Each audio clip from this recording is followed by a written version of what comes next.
I now want to look at an increasingly important aspect of international marketing: globalization. Globalization is the idea that as international travel and communication expand, the world's becoming more homogeneous. Different cultures are converging as people everywhere become increasingly similar in the way they live.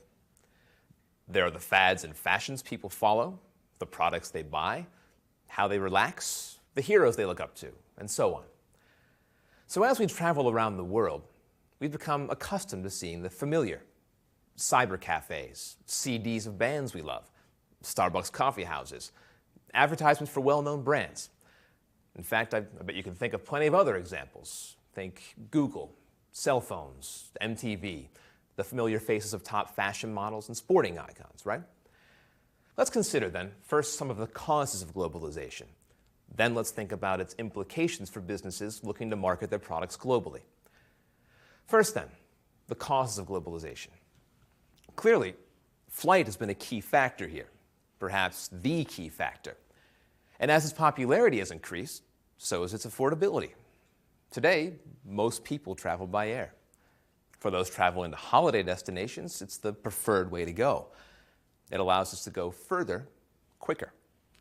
And for business people, it enables them to do business face-to-face on the other side of the world and reduces time away from the office. The resulting interaction between cultures has surely promoted shared values and attitudes. This is an important feature of globalization. Then there's the news and entertainment industry. We can't really talk about global culture without considering the huge influence of the internet, TV, radio, newspapers, magazines, and film. Today, these are multi-million-dollar industries, and most films, documentaries, quiz shows, and soap operas are made in the hope that they'll be bought and shown around the world.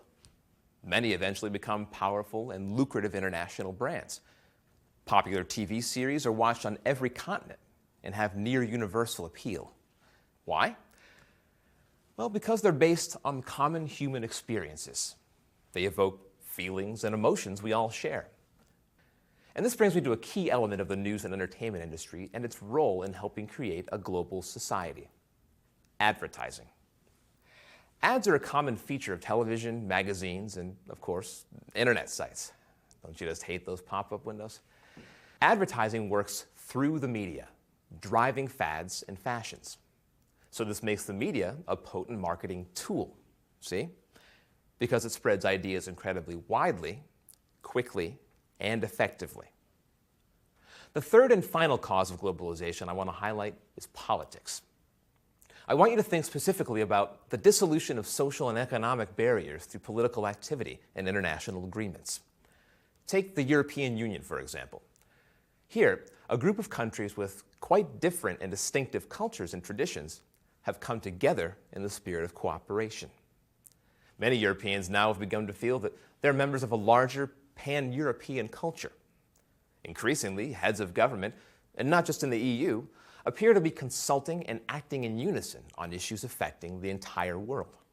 Issues like the environment, crime, world poverty, etc. Arguably, these things are lessening ideological differences between nations. And because they're reported on news channels like CNN and seen by millions, they help create a sense of pulling in the same direction. They create a feeling that there's a common culture of humanity, if you like. Now, these phenomena have created easier access to global markets, no doubt. But marketing success, as measured by sales figures, is not guaranteed. And this brings me to the second part of my lecture: the implications of globalization for marketing. You know, although different markets may share common human wants and needs, marketing successfully to those wants and needs is never universal. Marketing professionals must be mindful of the local culture's values and buying behaviors when deciding strategy. This distinction between global and local culture is sometimes referred to in terms of the universal and the particular, respectively. A product becomes a universal icon only because it has particular appeal to many individual cultures across the globe. It's the job of a company's regional manager to ensure that the product has local appeal. Another challenge in marketing messages across cultures is understanding differing communication styles. Anthropologists make a distinction between high context and low context cultures.